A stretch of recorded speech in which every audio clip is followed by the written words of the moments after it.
We have a beautiful girl, who wields a giant axe, and has the martial prowess to take out a whole battalion. Oh yeah, and it's heavily implied that she may be the daughter of the goddess of war. So, what do we do with her? Why, we have her work for the post office, of course, and get her to type out and deliver letters. Seems logical. Yeah, the premise of the story I'll be reviewing today is certainly original. Luckily, it's also brilliant, so the originality falls into the category of genius as opposed to plain bizarre. Ladies and gentlemen, may I present Violet Evergarden.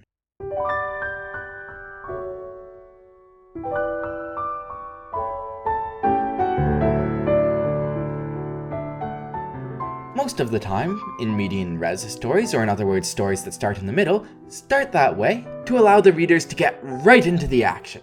There'll be a big fight or something, and that's what'll hook the readers in. Violet Evergarden, though, has the opposite approach. Our protagonist, Violet, has an exciting early life as a soldier and assassin, but we don't go through that until about halfway through the series. Rather, we start following her after her soldiering days are done, when she begins to rehabilitate as an auto-memory doll. What is an auto-memory doll, you might ask? Well, they were originally steampunk voice-to-text bots. But a second type was later created, consisting of talented women who would travel anywhere and act as amanuenses or literary assistants. Oh, and by the way, when I say anywhere, I really do mean anywhere. From copying rare manuscripts at the top of a mountain to writing letters for a dying soldier in the middle of a battlefield. I guess that does make Violet's previous work experience seem a little more relevant. Anyways, we follow Violet in a series of short stories about her work as an auto-memory doll, her life as a soldier, and her relationship with the man who raised her. Some of these stories focus on Violet, some on the people she's helping, and most of them are incredibly moving. Almost invariably, anyone who Violet meets grows as a person, while she herself also develops. Violet Evergarden has very few repeating characters, with most of the cast changing from chapter to chapter. In fact, other than Violet herself, no character shows up in more than half of the chapters.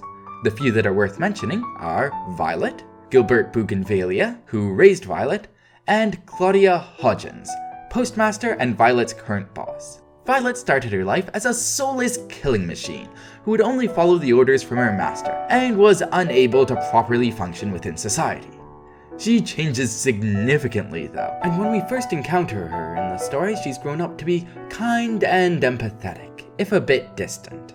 Internally, she struggles to understand her emotions, but to most observers, she appears to be the very embodiment of competence and confidence, making her a fascinating character. The man who had the biggest hand in Violet's change is Gilbert. Gilbert is a very serious, pragmatic, by-the-book, follow-the-rules fellow who joined the military because it was family tradition, and never thought too much about it until Violet was foisted onto him by his older brother. While he commands Violet in military operations, he becomes very attached to her and struggles with how to take care of her. Through his efforts, he is able to humanize her and falls in love with her. Finally, we have Claudia, who is a guy, by the way, despite his name.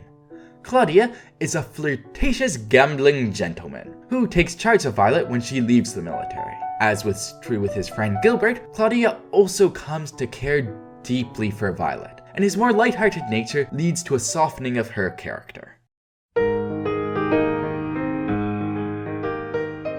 Violet Evergarden has a way of creating magical moments, scenes that just stick in your head, that you can picture as clearly as if they were happening right before you.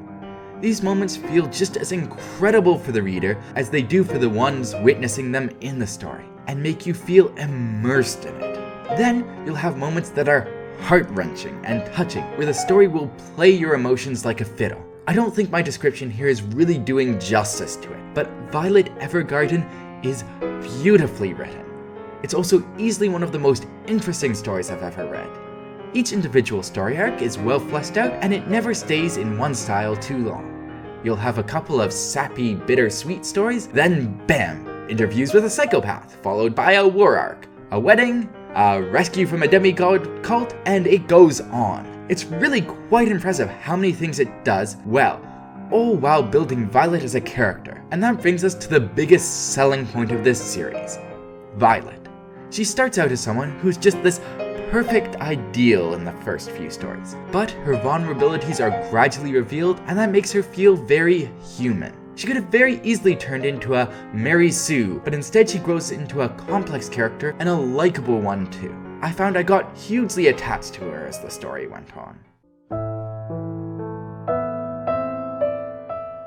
While Violet Evergarden is many things, it isn't always exciting.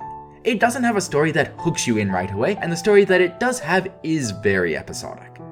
This obviously won't be a problem for everyone, but if you're mainly into action-heavy or fast-paced series, this probably won't be your cup of tea. Also, while this series does have romance, it's not really the focus, and it doesn't do that much with comedy either. I guess what I'm trying to say is, while some series have something for everyone, this isn't one of them.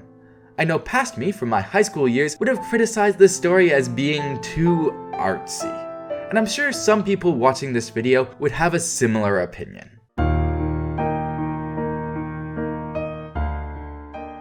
Violet Evergarden is the most original light novel I've read in a long time, and certainly the most beautiful I've ever read.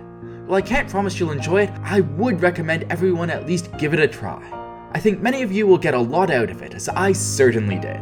If you've already read Violet Evergarden and are looking for something similar, I would recommend Spice and Wolf, a story that, while having an entirely different setting, has a rather similar story structure, with its protagonist traveling from place to place, stopping only briefly. Oh, and a heroine who also happens to be a goddess. Anyways, thank you for listening. I hope you enjoyed the review. Cheers!